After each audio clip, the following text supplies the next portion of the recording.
Rokok ilegal adalah rokok yang beredar tanpa memenuhi ketentuan cukai. Bentuknya biasa.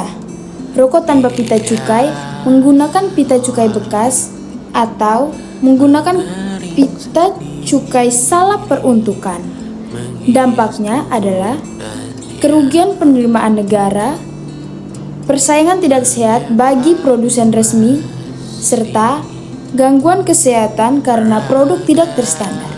Menurut survei Universitas Gadjah Mada, tingkat peredaran rokok ilegal naik dari 5,5% pada 2022 menjadi 6,8% pada 2023. Sepanjang tahun 2024, Bea dan Cukai mengamankan lebih dari 752 juta batang rokok ilegal. Pada Januari sampai Mei 2025, Direktorat Jenderal Bea dan Cukai menyita sekitar 285,8 juta batang rokok ilegal, naik sekitar 32% dibanding periode yang sama sebelumnya. Potensi kerugian penerimaan negara mencapai triliunan rupiah. Modus terbaru yang banyak ditemukan adalah penggunaan jasa pengiriman atau ekspedisi untuk mengedarkan rokok ilegal. Masalahnya meliputi kerugian negara karena hilangnya penerimaan cukai dan pajak, membebani aparat karena harus melakukan pengawasan dan pemusnahan barang bukti, menimbulkan resiko kesehatan karena produk tidak melalui standar resmi, serta memudahkan akses rokok murah bagi kelompok rentan termasuk remaja. Penegakan hukum juga terhambat karena distribusi semakin tersembunyi lewat ekspedisi dan penjualan daring.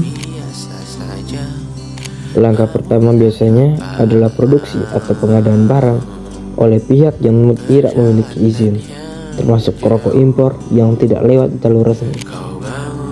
Langkah kedua, rokok dikemas tanpa pita cukai atau menggunakan pita cukai palsu atau bekas. Langkah ketiga, rokok ilegal dikirim ke gudang atau pusat distribusi melalui jalur darat atau jalur laut yang sulit diawasi.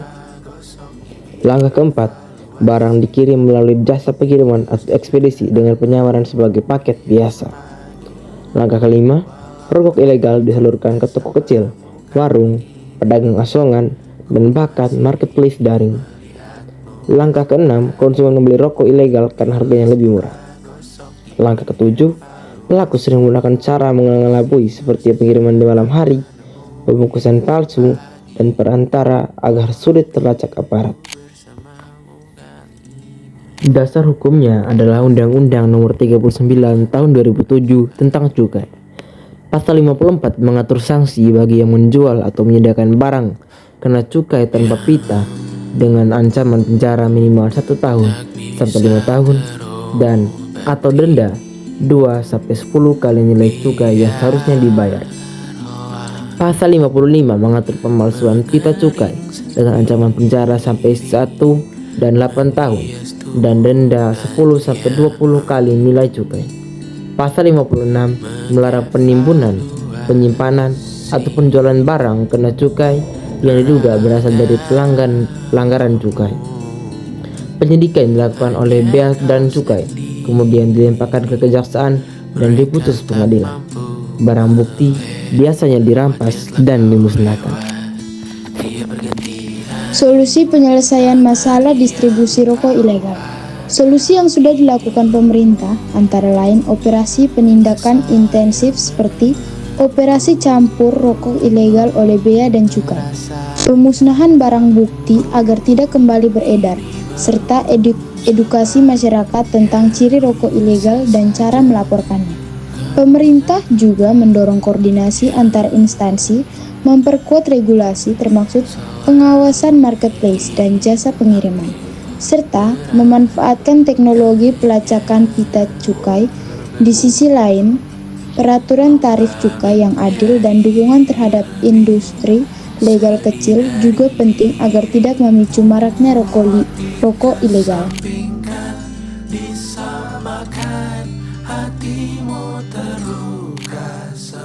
Selamat sore semuanya. Di sini kami dari siswa SMP Katolik Frater Maumere akan mewawancarai salah satu pedagang di mana kami ingin mewawancarai mengenai perdagangan rokok ilegal. Di sini kami bersama kakak siapa?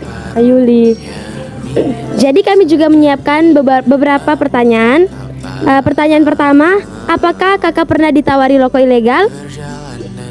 Pernah, tapi saya menolaknya secara halus karena lebih baik menjual rokok yang resmi karena itu tidak beresiko dan aman karena biasanya dari Dinas Perdagangan datang untuk merazia kami gitu. Pertanyaan berikutnya, apa dampak harga rokok ilegal terhadap penjualan kakak?